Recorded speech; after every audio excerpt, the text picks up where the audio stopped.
Et c'est vrai que quand ils sont adolescents ou jeunes adultes, ben voilà, on peut leur en parler et au moins leur demander leur consentement en leur disant je vais explorer ce qu'il y a dans notre histoire familiale qui a de l'impact sur toi aujourd'hui pour que tu puisses te sentir soulagé et ne plus le porter, quoi. Parce que c'est souvent ça, hein.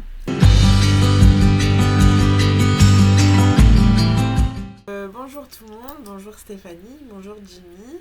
J'espère Bonjour. que tout le monde va bien. Donc Stéphanie, tu es accompagnatrice sur les plans transgénérationnels. C'est l'info qui a retenu le plus mon attention, mais je te laisserai m'en dire un peu plus sur toi. J'avoue que j'ai un gros penchant pour toute la sphère transgénérationnelle, j'adore ça. Je vais donc te laisser te présenter plus amplement et nous expliquer comment s'est déroulée ta prise de conscience et comment tu en es arrivé à ce métier aujourd'hui. Bah, merci Aurélie, merci Jimmy de m'avoir invité pour cet échange. Donc moi je suis Stéphanie Martin et je suis thérapeute aujourd'hui effectivement en transgénérationnel. Donc j'accompagne principalement sur tout le volet transgénérationnel, c'est-à-dire l'exploration des mémoires familiales en fait. Donc moi je suis accompagnante depuis 2019. J'ai commencé en fait à accompagner après une prise de conscience, alors surtout un événement particulier dans ma vie qui a été de devenir maman. Je suis maman d'une petite fille de 8 ans et donc pendant ces premières années de vie, je me suis beaucoup consacrée à elle, à ce rôle de maman. Et au fur et à mesure, ça a changé beaucoup de choses en fait dans ma vie, dans ma façon de voir le monde. Donc j'ai souhaité déjà accompagner d'abord les parents. Au début, j'ai accompagné les parents justement dans le lien parent-enfant. Et puis en 2020, donc outre le confinement qu'on a tous connu, ça a été aussi pour moi l'année de la séparation avec son papa. Et du coup, je me suis retrouvée un petit peu seule face à moi-même après donc plusieurs années à surtout investir le rôle de maman. Et en fait, c'est à ce moment-là que beaucoup de schémas que j'avais pu répéter dans ma vie, et notamment dans mes relations amicales et amoureuses, sont un petit peu revenus comme ça. Je me suis pris un petit peu de plein fouet, en fait, beaucoup de choses que j'avais pas vues avant, où je fonctionnais un peu en mode pilote automatique durant toutes ces années-là. Et donc 2020, ça a été pour moi un peu la plongée dans moi-même, en fait, dans mes parts d'ombre, dans la connaissance de moi-même aussi. Donc je me suis rencontrée, je me suis retrouvée au cours de cette année. D'abord avec l'astrologie, j'ai découvert l'astrologie à ce moment-là, j'ai compris beaucoup de choses sur moi. Et ça m'a aidé à pacifier le regard que j'avais sur moi-même. Et puis au fur et à mesure, d'autres outils, d'autres pratiques ont croisé ma route, et notamment le transgénérationnel. Et ça a été pour moi vraiment une découverte et une libération parce que ça m'a aussi permis de prendre conscience justement de certains schémas qui ne m'appartenaient pas, que je répétais, mais qui étaient vraiment en lien avec l'histoire des femmes de ma famille. Et ça a été pour moi une rencontre tellement impactante, qui a transformé tellement de choses dans ma vie, que j'ai choisi de m'y former. Donc de me former à la psychogénéalogie et puis ensuite aux constellations familiales. Et au fur et à mesure, en fait, ça a intégré ma pratique professionnelle. Et aujourd'hui, c'est vraiment le fil rouge de tout ce que je propose. C'est d'aller explorer donc ces mémoires familiales et l'impact en fait que ces mémoires elles peuvent avoir sur nous aujourd'hui, en quoi ça peut nous bloquer, nous freiner ou nous faire vivre une vie qui est pas totalement la nôtre. Voilà, c'est un petit peu l'idée et comment je suis arrivée à ça. Oui, j'ai vu dans tes publications que c'était de l'ordre de 80%, 70 ou 80%, je me souviens plus. Oui, alors on parle de 70% effectivement de notre réalité qui est créée à partir des mémoires familiales. Alors c'est pas un chiffre vérifié évidemment par la science, mais ça se base aussi sur le fait qu'il y a toute une partie inconsciente en fait de notre cerveau auquel on n'a pas accès. Et là pour le coup les études parlent de entre 70 et 80% d'une partie inconsciente de notre cerveau qui réagit à ce qui se passe à l'extérieur et qui du coup va manifester aussi ce qu'on vit dans la réalité. Donc il y a ce chiffre de 70% qui est pas scientifiquement prouvé évidemment, mais qui se base quand même sur toute cette partie inconsciente du cerveau. Et là on a les neurosciences, etc. nous ont quand même avancé beaucoup sur le sujet. Donc effectivement c'est quand même énorme. Ouais, j'avoue, ouais, ça m'a surprise. Avant tout ça, avant cet événement marquant, avant que tu deviennes maman, tu étais déjà dans l'accompagnement des personnes. Qu'est-ce que tu faisais avant ça ? Alors, en tant que salariée, j'ai travaillé pendant plus de 10 ans dans un centre social avec différents publics. Donc, d'une certaine manière, j'accompagnais déjà, parce que j'ai travaillé avec des enfants, avec des adolescents, avec des familles aussi. Et puis, du coup, donc c'est en 2019 que je me suis mise à mon compte, que j'ai créé mon activité. Et donc là, j'accompagnais les parents dans l'accompagnement de leurs enfants, l'accompagnement des émotions, justement comprendre aussi le cerveau des enfants, comment ça fonctionnait. Voilà, au fur et à mesure, ensuite, j'ai recentré mon activité pour plus accompagner uniquement les parents d'enfants, mais les adultes tout court, en fait, sur leur propre cheminement. Aujourd'hui, tu as encore une activité salariée à côté ou... Non, j'en ai plus depuis 2020. Chouette. Ouais, super. Jim, alors comme je vois pas, d'habitude je vois qu'il essaye d'intervenir et je le lance, mais là je le vois pas, donc... Non, j'écoute. En fait, je suis très partagé moi sur ce travail transgénérationnel en soi. Pas dans le sens où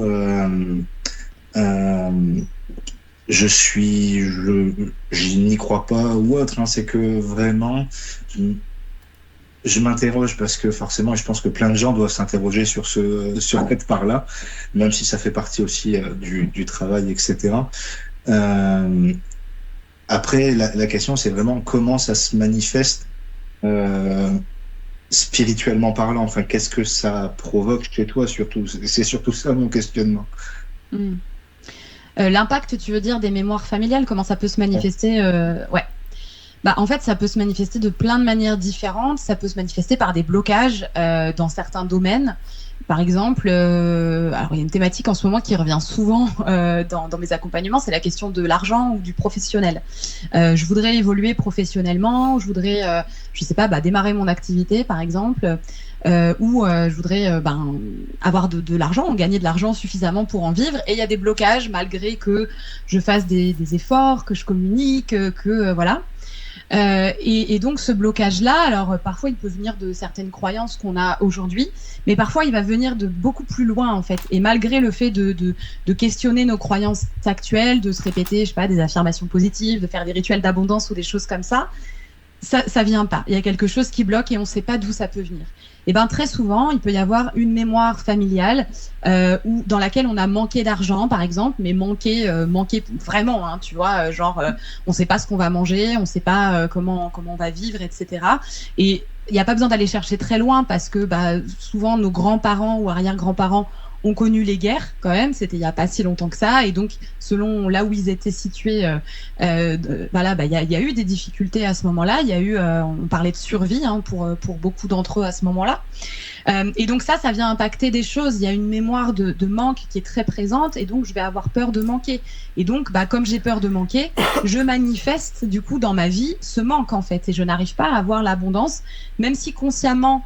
Avec les 30% là de mon cerveau qui crée ma réalité de façon consciente, j'ai envie, je m'y connecte, je fais des choses, mais inconsciemment il y a des blocages. Et en fait, le fait que ces blocages ne soient pas vus, que ces mémoires ne soient pas libérées, elles vont continuer de nous impacter. Donc ça peut se manifester comme ça, ça peut se manifester par des schémas qui se répètent. Je sais pas, rencontrer toujours des personnes dans les relations amoureuses, des personnes qui sont pas disponibles par exemple, ou voilà, pas disponibles émotionnellement ou pas disponibles physiquement parce que déjà en couple. Et peut-être que pareil dans les mémoires, il y a eu déjà des histoires comme ça. Il y a peut-être eu une femme qui a été amoureuse d'un homme et cet homme n'a jamais quitté sa femme. Il y a une grosse tristesse ou autre. Enfin, voilà, vraiment, généralement, ça va être des blocages dont on comprend pas l'origine. Tu vois, on cherche dans notre histoire personnelle, on fait des choses, peut-être qu'on a déjà fait des thérapies, utilisé d'autres techniques, d'autres méthodes, etc. Et ça revient constamment. On tourne en boucle, en fait, là-dessus. Et généralement, les personnes, quand elles viennent me voir, elles ont déjà exploré d'autres choses, tu vois, elles ont déjà vu d'autres professionnels, et ça revient. Et donc, du coup, aborder sur le côté transgénérationnel et aller chercher dans l'histoire ce qui peut avoir de l'impact, ça peut lever ces blocages-là qu'on comprend pas, en fait. Ok, donc alors je résume, et tu me dis si j'ai bien capté le truc, c'est que en gros, c'est d'aller un peu fouiller sur pas, 1 ou 2 générations, peu importe, voir quelle personne a eu ce blocage-là, où ça s'est produit sur combien de personnes dans la famille, si je comprends, et essayer de trouver le moyen de corriger le tir entre eux. Alors, ça peut être une manière de faire, effectivement. Il y a l'approche qui va se baser vraiment sur la psychogénéalogie, qui va être effectivement une approche de recherche, une approche un peu analytique. Tu vois, généralement, on va faire son arbre généalogique, on va faire aussi ce qu'on appelle le génogramme, c'est-à-dire on va mettre les dates importantes de la famille. Voilà, il y a eu un divorce à telle date, là, il y a eu une faillite, là, il y a eu un départ d'un pays, etc., etc. Donc ça va être l'approche plus analytique, j'ai envie de dire, qu'on va faire en fonction de nos souvenirs, qu'on va faire peut-être en posant des questions aux personnes de notre famille si elles sont encore là et qu'on a la chance de pouvoir leur poser des questions, ou bien tout le travail de recherche, notamment dans les archives, etc. Ça, c'est une manière de faire. Personnellement, c'est pas celle que je préfère parce que elle est très limitante. Si t'as plus personne autour de toi ou que t'as pas moyen de trouver des infos, ça voudrait dire que tu es condamné à rester avec tes blocages. Donc moi, c'est pas ce que j'ai envie de transmettre. Donc ça peut être une façon de faire. Et ensuite, on peut aller chercher plus au niveau émotionnel ce qui se transmet et sans forcément avoir besoin de trouver l'histoire précise, de savoir exactement qu'est-ce qui s'est passé à quelle génération. Et donc là, on va aller dans un travail un peu plus énergétique, on va dire, notamment avec les constellations familiales, puisque les constellations familiales, ça va être un travail symbolique. Et on n'a pas besoin de connaître toute l'histoire. On va voir, on va ressentir l'impact d'une potentielle mémoire de ce qui a pu se passer, etc. Et on va rendre aux ancêtres leur histoire. On va couper, en fait, d'une certaine manière, non pas avec notre famille, mais avec ces mémoires-là. On va les laisser là où elles sont, c'est-à-dire dans le passé. Donc, on va être sur un travail plus symbolique. Ça peut être des actes symboliques, ça peut être une libération d'émotions, ça peut être des phrases aussi symboliques de libération, de guérison. Voilà, des actes psychomagiques, des choses comme ça, pour vraiment se dire, ok, il y a eu ça dans mon histoire, où il y a eu une mémoire en lien avec le manque, les relations amoureuses, etc. Je coupe l'impact de cette mémoire, je libère l'impact de cette mémoire et je le laisse dans le passé, dans mon histoire familiale, tout en reconnaissant que ça a existé, tout en honorant aussi l'histoire de chacun et le destin de mes ancêtres, mais ça m'appartient pas et j'arrête de le porter.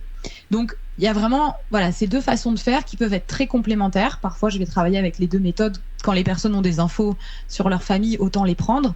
Et quand il n'y a pas d'infos, on va plutôt aller dans le ressenti et dans trouver une source de ce blocage, mais pas forcément dans l'histoire consciente ou dans l'histoire qu'on a racontée de notre famille, plus dans les ressentis et dans le travail corporel.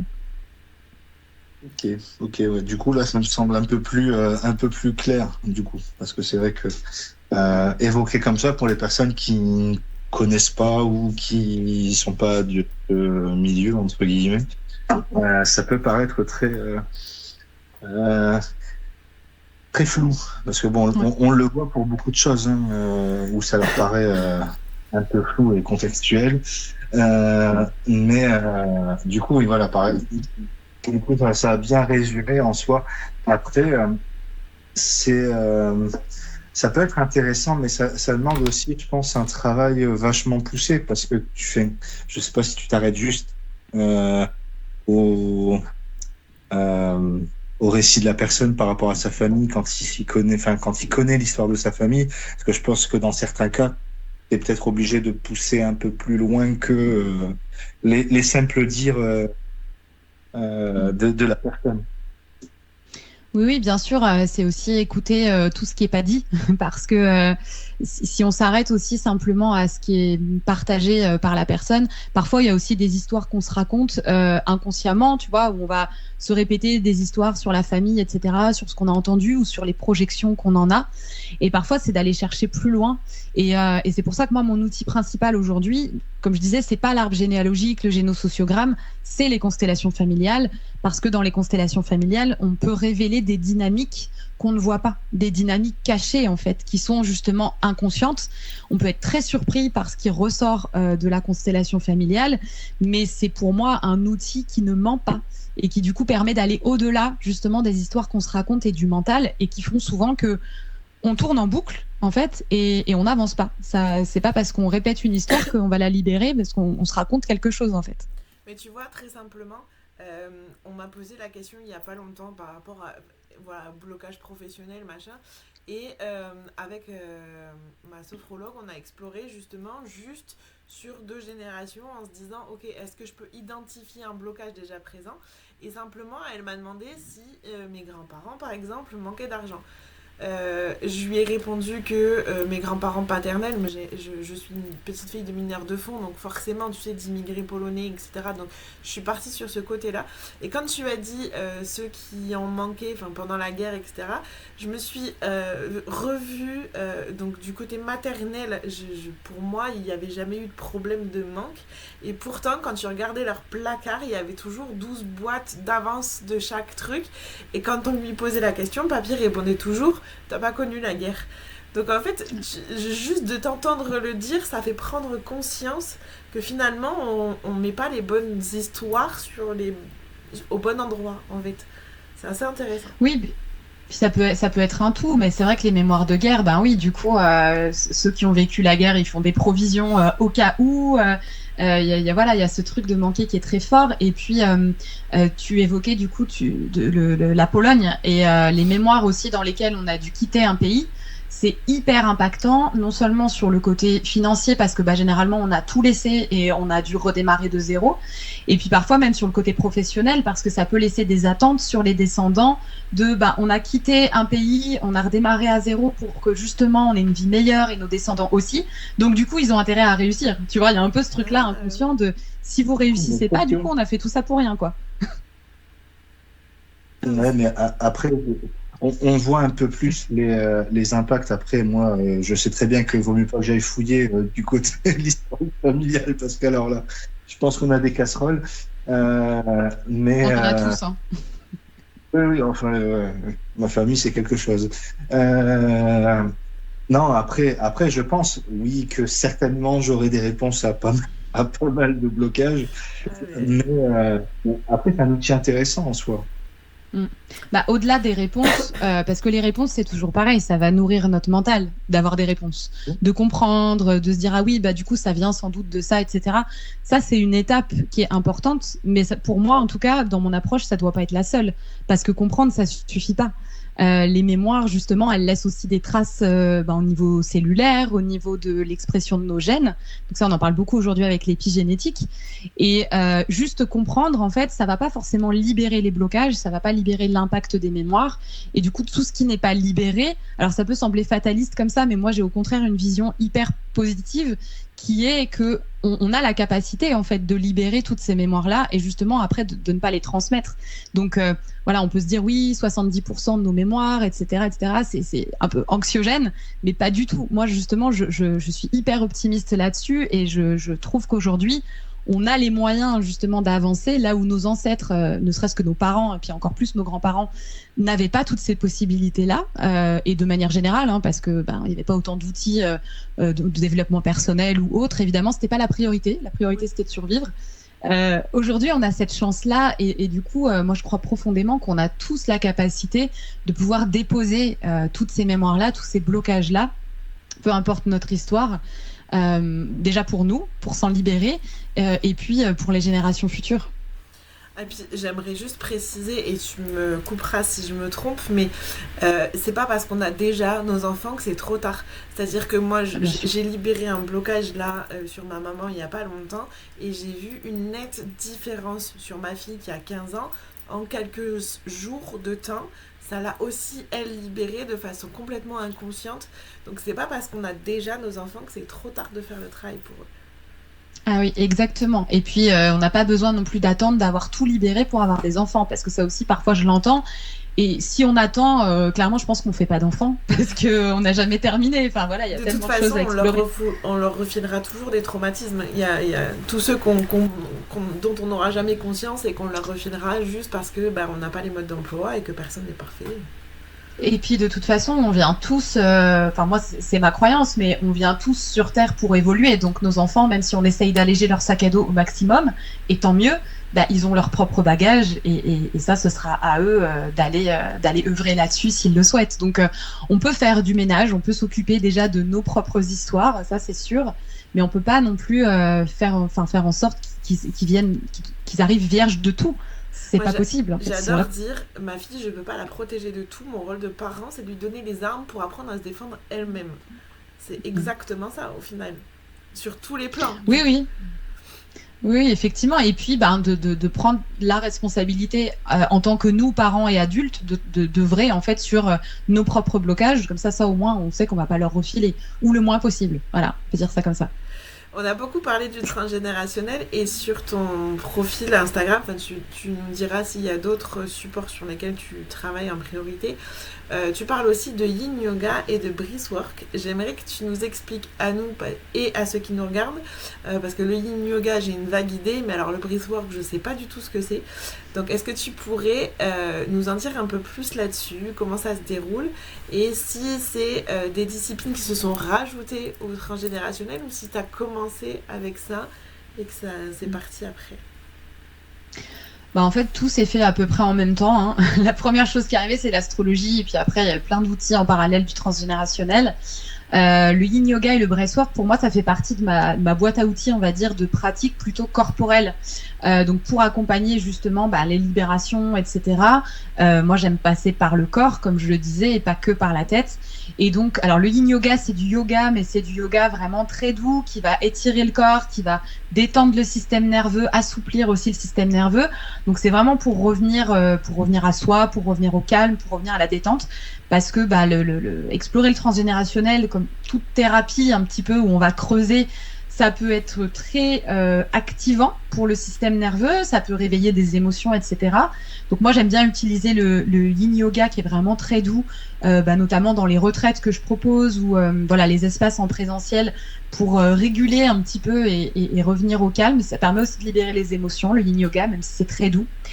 Et le breathwork, c'est une pratique de respiration. Donc en fait, le breathwork, c'est travail du souffle et c'est de la respiration consciente. On va respirer d'une certaine manière, vraiment en posant de la conscience sur notre respiration.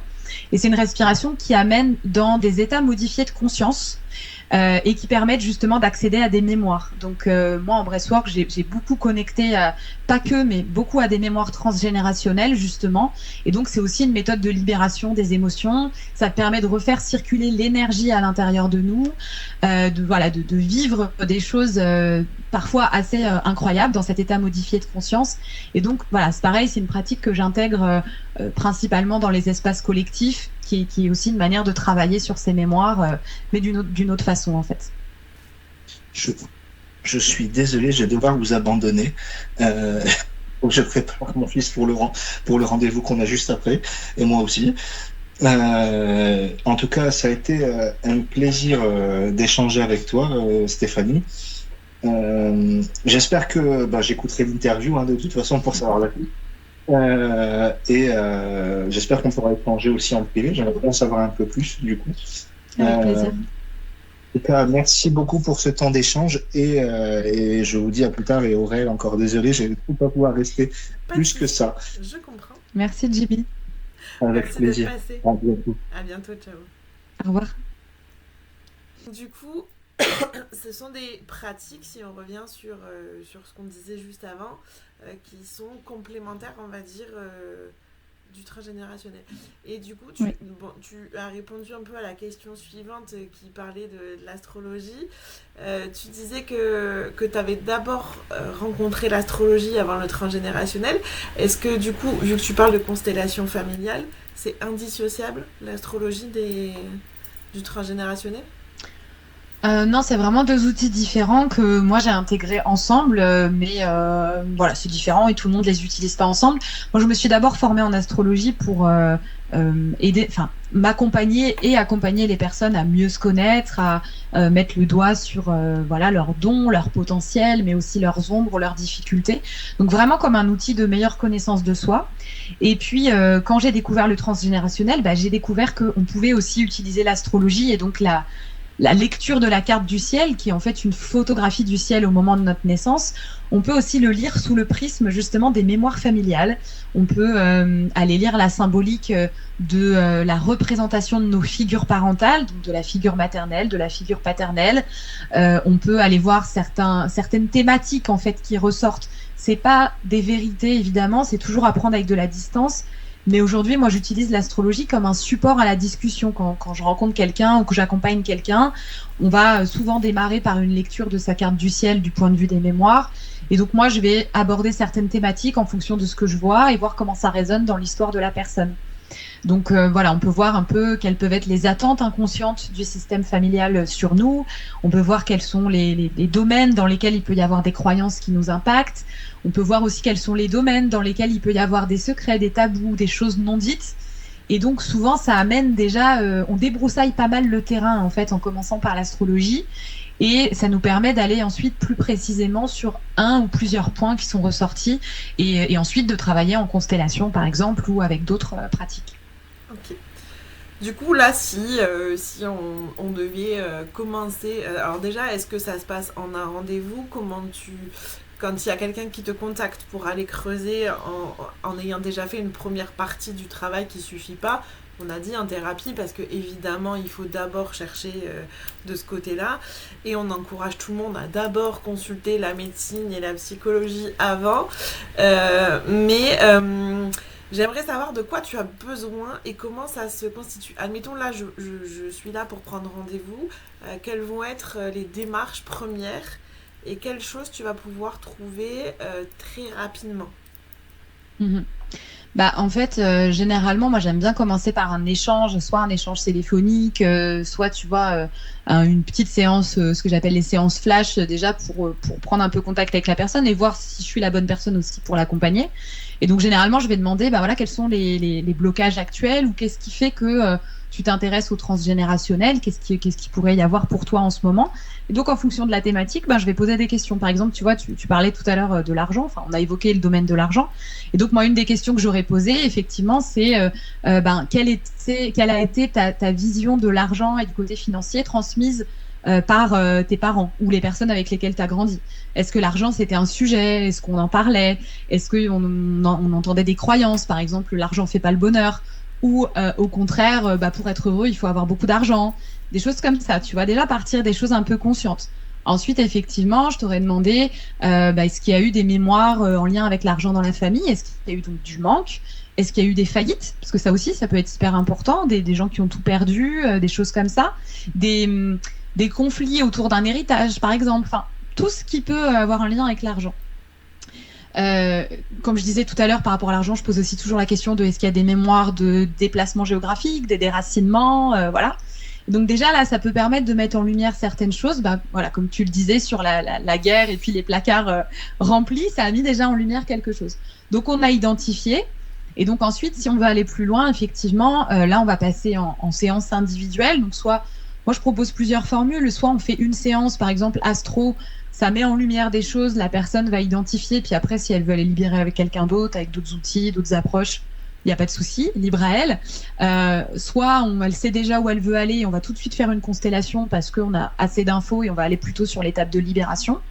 Soit on peut faire un accompagnement. Moi, je propose un accompagnement en 6 séances qui permet d'aller vraiment crescendo aussi. On va faire de l'astro, on va échanger, on va faire du breathwork justement. Il y a une séance de respiration et jusqu'à la constellation en fait. Et en général, quand on arrive à la constellation, on a déjà enlevé plein de couches dans les séances précédentes. Donc on peut aller encore plus loin et un peu plus profondément avec la constellation. Donc tout dépend aussi de où en est la personne quand elle vient me voir, si elle a déjà identifié plein de choses toute seule ou si elle en est un peu au début, qu'elle sait pas trop où elle met les pieds. Et voilà, on va avancer ensemble en fait. J'ai relevé dans tes communications, dans tes posts, que le fait et tu l'as dit tout à l'heure, le fait de mettre en lumière ne suffit pas, et tu vas plus loin dans ta communication, tu dis que le simple fait d'essayer de pardonner à nos parents pour ce qu'ils nous ont légué ne suffit pas. Du coup, quelles seraient les étapes pour aller libérer tout ça que tu préconises? Par rapport au pardon, je reviens juste dessus, mais en fait, c'est même pas que ça suffit pas, c'est que quand on explore le transgénérationnel et du point de vue du coup des constellations familiales, pardonner, ça peut faire encore plus de dégâts que ce qui n'est déjà, en fait. Puisque pardonner l'autre, c'est en quelque sorte comme si on se plaçait au-dessus de l'autre et comme si tu vois, il y avait quelque chose de alors je caricature évidemment, mais je te pardonne, je t'accorde mon pardon dans toute la bienveillance qui est la mienne, etc. Parce que toi, tu as fait quelque chose de mal et moi, du coup, comme je fais le bien et que je ne suis qu'amour, je te pardonne. Tu vois, j'en rajoute évidemment, mais je comprends plus l'idée, ouais. Voilà, et du coup, en fait, ça vient créer une forme de déséquilibre, surtout quand on pardonne à nos parents ou à nos ancêtres, parce qu'il y a un principe fondamental dans le transgénérationnel qui est celui de la hiérarchie. Alors, non pas la hiérarchie au sens de, il y en a qui sont supérieurs aux autres, tu vois, c'est pas dans ce sens-là, mais c'est dans la hiérarchie, dans l'ordre d'arrivée, en fait, dans la vie, dans le système familial. Nos grands-parents, ils étaient là avant nos parents. Évidemment, ils leur ont donné la vie. Nos parents étaient là avant nous. Donc, du coup, moi, par rapport à mes parents, quelque part, même si je suis adulte, je suis plus petite qu'eux, tu vois, en termes d'âge, en termes de, voilà, pas en termes de, encore une fois, c'est pas une question de valeur, hein, ça veut pas dire que je vaux moins qu'eux et qu'ils sont meilleurs, etc. C'est pas du tout ça, mais c'est juste que ils étaient là avant moi, c'est eux qui m'ont transmis la vie. Et donc, si je me place, si je leur pardonne, il y a un truc de, je me place un peu au-dessus d'eux, tu vois, dans l'énergie, comme si eux, ils étaient petits et je les regarde d'en haut là et ah oui, bah, vous avez fait des choses moches, vous êtes méchants, vous êtes machin, mais moi, je vous pardonne parce que moi, je suis grand, tu vois. Et donc, on déséquilibre en fait complètement le système. Donc, au lieu de pardon, on va plutôt parler d'acceptation. En fait, la façon d'avancer quand on a des blocages transgénérationnels, des mémoires, des blessures, etc., c'est d'accepter et d'arrêter d'être en résistance contre ce qui a été. Accepter, ça ne veut pas dire qu'aujourd'hui, j'accepte qu'on me manque de respect ou qu'on me fasse du mal. Ça veut juste dire que le passé, il est passé, en fait. Il y a eu des choses qui se sont passées, que ce soit moi avec mes parents, que ce soit dans l'histoire de mes grands-parents, je sais pas, ma grand-mère qui a vécu tel événement traumatique, etc.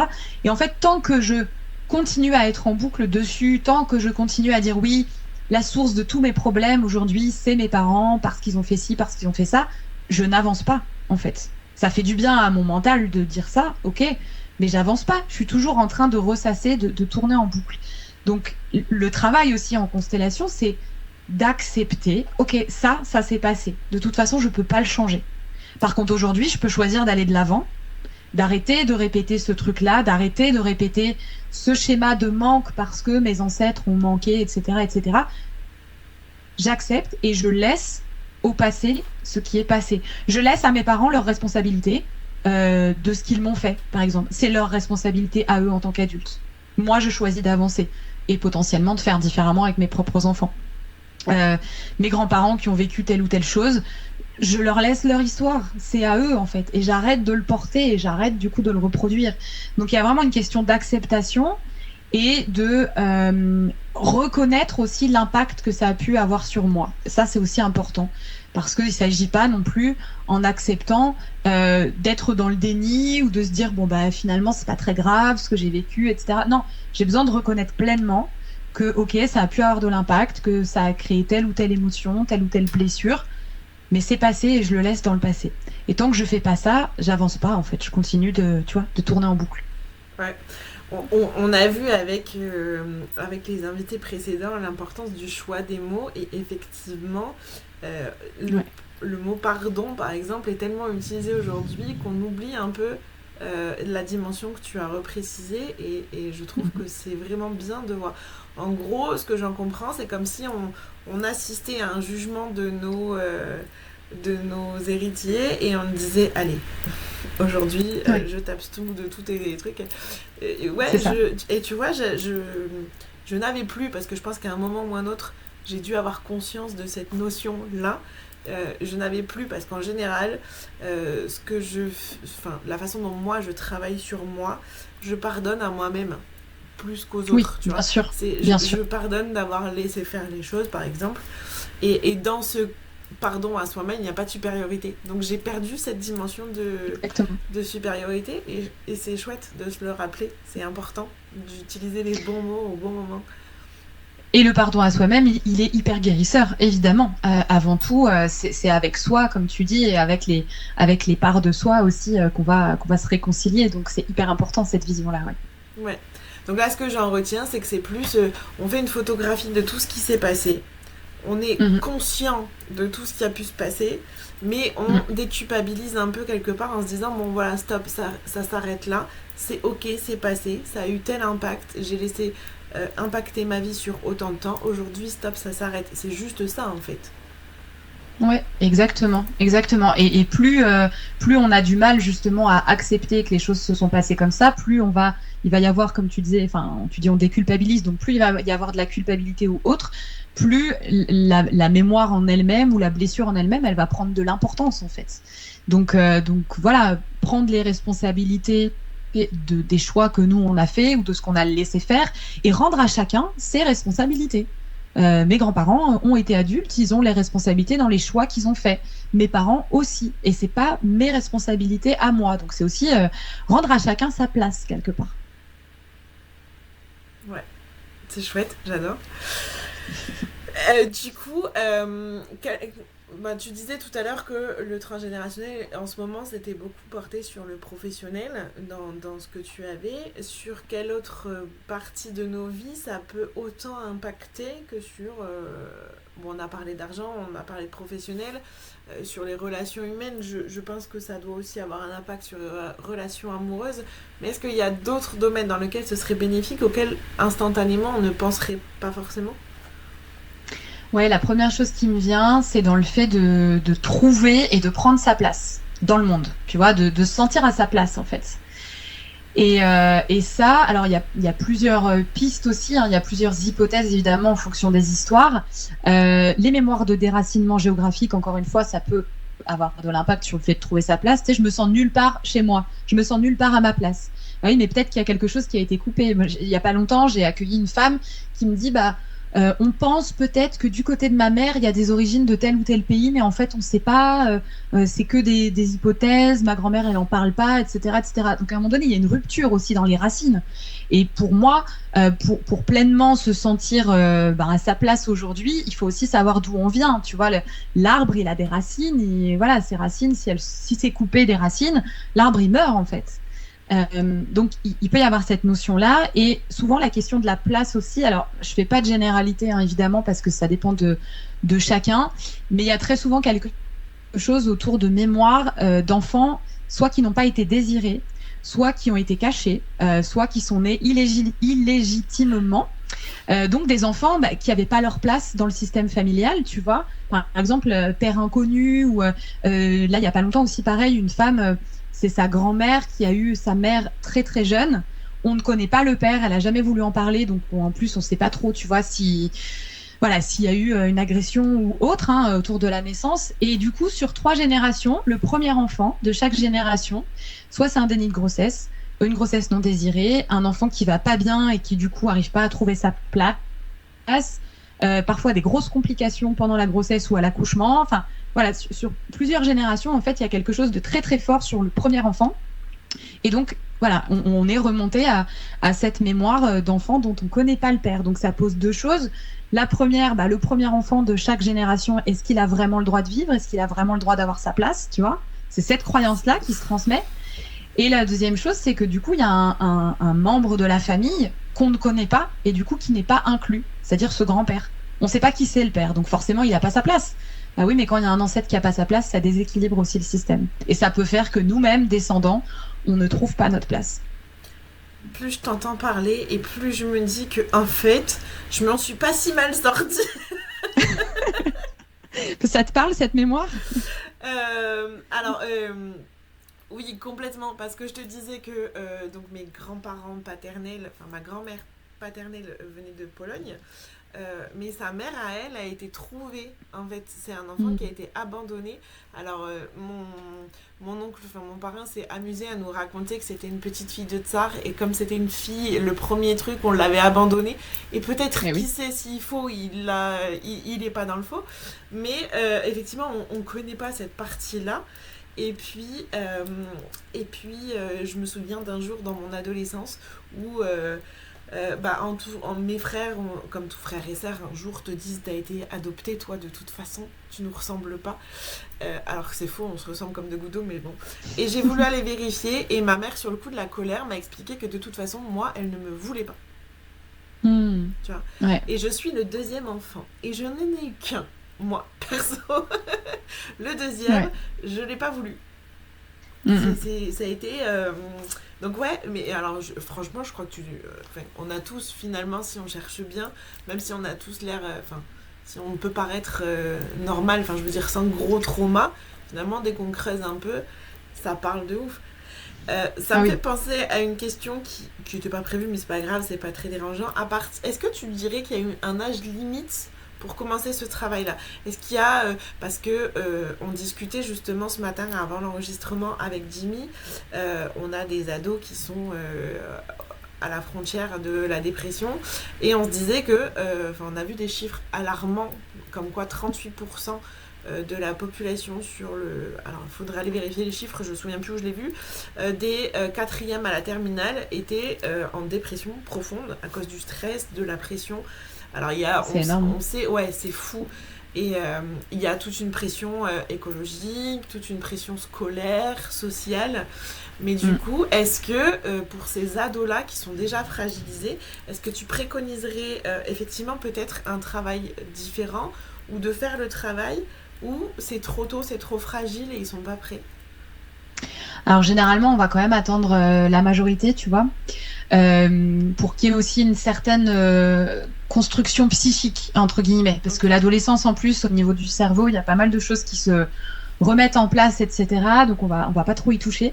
Par contre, en tant que parent, quand les enfants sont encore mineurs, du coup, alors quand ils sont ados, ça peut être bien de leur en parler, de leur dire voilà, je vais faire cette démarche, est-ce que tu es d'accord, etc.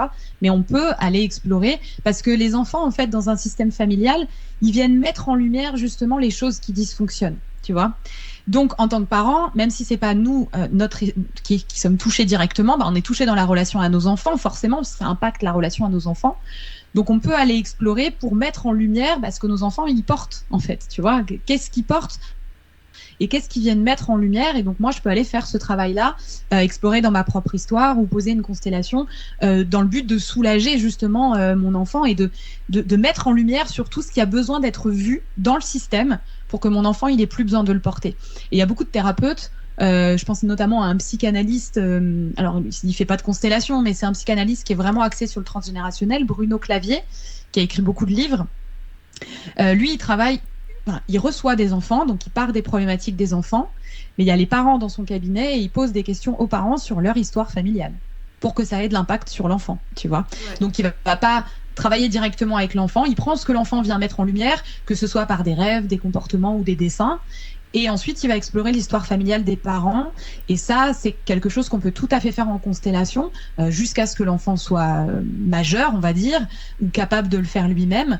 Et c'est vrai que quand ils sont adolescents ou jeunes adultes, on peut leur en parler et au moins leur demander leur consentement en leur disant « Je vais explorer ce qu'il y a dans notre histoire familiale qui a de l'impact sur toi aujourd'hui pour que tu puisses te sentir soulagé et ne plus le porter, quoi. » Parce que c'est souvent ça. Oui, c'est ça. Oui, complètement. Oui, alors pour le coup, je sais que la mienne est au clair avec tout ça et on travaille beaucoup forcément puisque du côté de son... Alors c'est au niveau des schémas répétitifs, là pareil, c'est... alors moi j'ai eu des parents très très présents physiquement. Et mes parents ont vécu toute leur vie ensemble, tu vois. Pour le coup, ma fille a une grosse blessure d'abandon puisque son papa est défaillant. Pour toutes les raisons qui lui incombent, c'est absolument pas un jugement, juste il n'est pas présent dans sa vie. Quand mon père, donc qui était sa figure paternelle, s'est rapproché géographiquement de chez nous, il est décédé brutalement. Tu vois, et du coup, il a fallu travailler énormément sur la place qu'elle laissait à mon mari actuel, donc à son beau-père, parce qu'elle a tellement peur que du coup, ça lui porte la poisse à lui et qu'il lui arrive quelque chose aussi. Tu vois, qu'elle s'est fait du mal là-dessus en se disant je peux plus avoir de figure paternelle, c'est trop violent en fait. Et là-dessus, en l'occurrence, je pense que je peux pas creuser pour elle puisque c'est du côté de son papa. Tu vois, il y a quelque chose. Donc, est-ce que sur ce genre d'enfant-là, il y a quand même, parce que tu proposes pas que ça, tu proposes des ateliers en présentiel, et c'était le sujet de la question suivante, de te dire qu'est-ce que tu prévois en atelier, et est-ce qu'il existe un accompagnement du coup dans ces moments-là, quand tu sais que tu portes des blessures générationnelles, mais que t'es pas assez mature émotionnellement, psychiquement, pour le gérer? Alors, juste par rapport à ce que tu partageais, souvent les deux schémas familiaux des deux parents peuvent avoir des miroirs.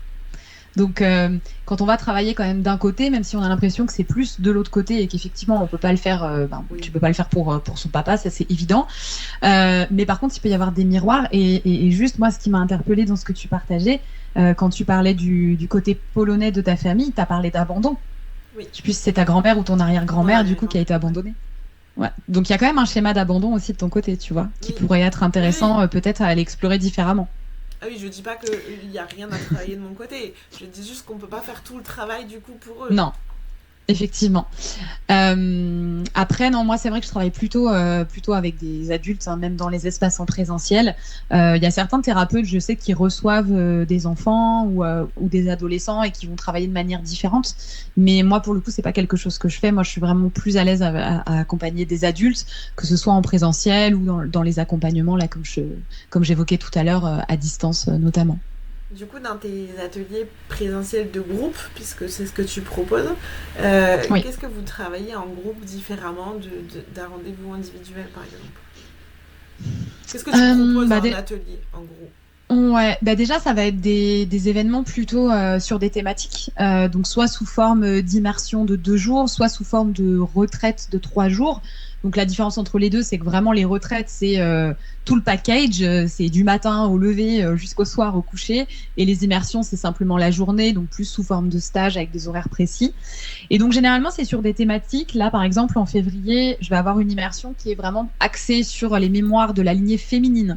Donc là, on va vraiment expliquer les mémoires liées au féminin, donc c'est principalement ouvert aux femmes du coup, même si les hommes peuvent être impactés évidemment par la lignée des femmes, hein, mais en présentiel, je travaille quand même principalement avec des groupes de femmes. Donc on va explorer voilà toutes les thématiques autour du féminin, la relation mère-enfant, donc toutes les mémoires aussi autour de la maternité, toutes les mémoires autour de la relation au corps, de la relation au plaisir, etc. Enfin voilà, toutes ces choses-là. Donc on est sur une thématique et là-dedans, il y a à peu près les mêmes pratiques qu'on pourrait faire en individuel. Là, en l'occurrence, je vais utiliser l'astrologie, il y aura du breathwork, il y aura des constellations. La différence, c'est qu'en collectif et en groupe, c'est quand même des espaces qui sont très très transformateurs sur une durée du coup assez courte parce que c'est une immersion quoi. On est vraiment là-dedans du matin au soir. On a du coup les histoires des autres personnes qui sont là, qui peuvent nous renvoyer des miroirs. Donc parfois, le partage de quelqu'un ou la constellation de quelqu'un d'autre, ça va nous faire tilt et ça va venir toucher quelque chose à l'intérieur de nous. Donc c'est quand même des catalyseurs de transformation, les espaces collectifs qui sont assez incroyables. Ça va plus vite en fait. Enfin voilà, pour moi, ça va plus vite sur une durée plus courte. Donc c'est pas forcément adapté à tout le monde parce que parfois on a besoin d'y aller doucement justement et l'individuel va être plus adapté. Exactement. Donc voilà, c'est vraiment principalement axé sur une thématique et le fait que ce soit en groupe, ouais, ça transforme plus rapidement, on va dire. Et c'est bien de le rappeler parce que depuis le Covid, on est devenus un petit peu tous antisocial ou on s'isole ou on a du mal, et moi la première hein, d'ailleurs, à refaire des choses en collectif. Moi j'ai oublié que j'aimais sortir, tu vois. Et c'est important de rappeler que non, l'enfer n'est pas que les autres, c'est parfois aussi le manque des autres. Tu peux juste... Ouais, et c'est justement des espaces qui aident beaucoup aussi à ressentir le lien avec les autres et la force justement du collectif, la bienveillance, etc. Moi j'adore les espaces en collectif. Ça se ressent et ça donne envie presque, tu vois. Pourtant, c'est pas ce que je kiffe. Tant mieux. Est-ce que tu peux nous dire où tu te situes dans la France, du coup, pour ceux qui aimeraient faire ces retraites en présentiel? Oui, alors je suis à peu près au centre de la France, dans un petit département qui s'appelle l'Allier. C'est pas très loin du Puy-de-Dôme, qui est parfois un peu plus connu avec Clermont-Ferrand, voilà, les montagnes, tout ça. Je suis allée en vacances là-bas cet été. Bah voilà, donc c'est juste à côté. Plus, pour le coup. Ah, dans l'Allier, super. Donc voilà, c'est entre, pour ceux qui connaissent l'Allier, entre Montluçon, Moulins, Vichy, je suis à peu près au centre entre ces trois villes-là. Voilà.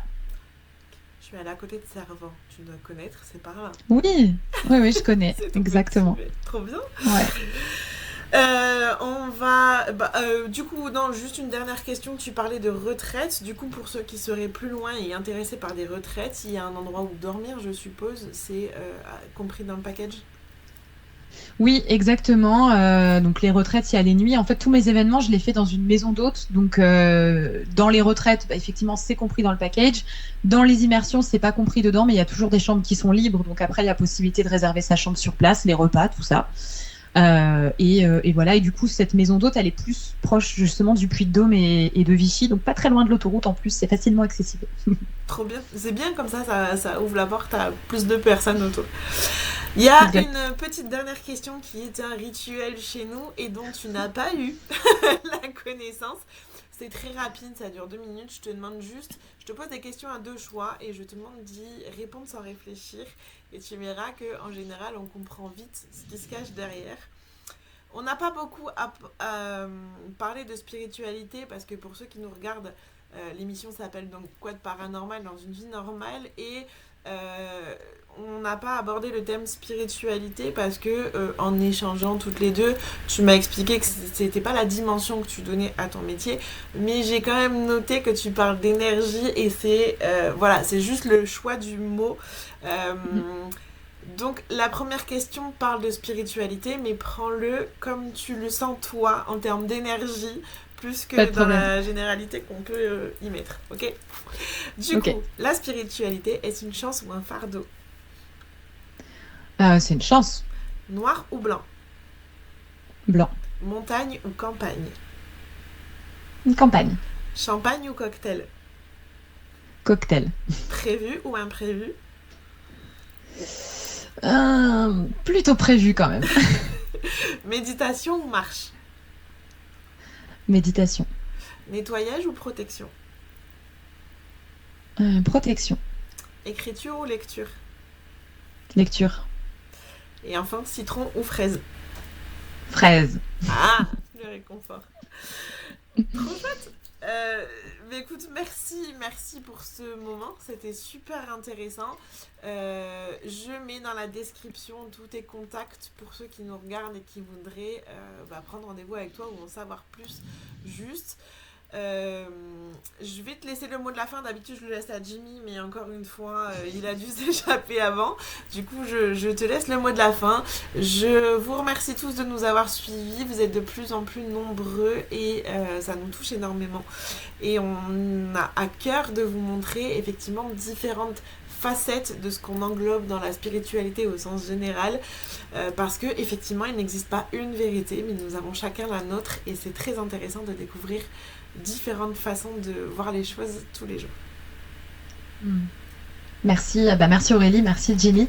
Le mot de la fin pour moi ce serait que explorer le transgénérationnel comme ça peut faire peur et on se dit on va mettre le nez dans les casseroles, mais c'est surtout, pour moi en tout cas, derrière les casseroles et les choses un petit peu plus sombres, c'est surtout retrouver aussi les cadeaux de nos ancêtres, les dons, les potentiels et parfois derrière des difficultés et des blessures se cachent de vrais cadeaux et c'est aussi ça qu'on peut trouver quand on explore le transgénérationnel. Voilà. Super, merci beaucoup. Merci beaucoup Aurélie.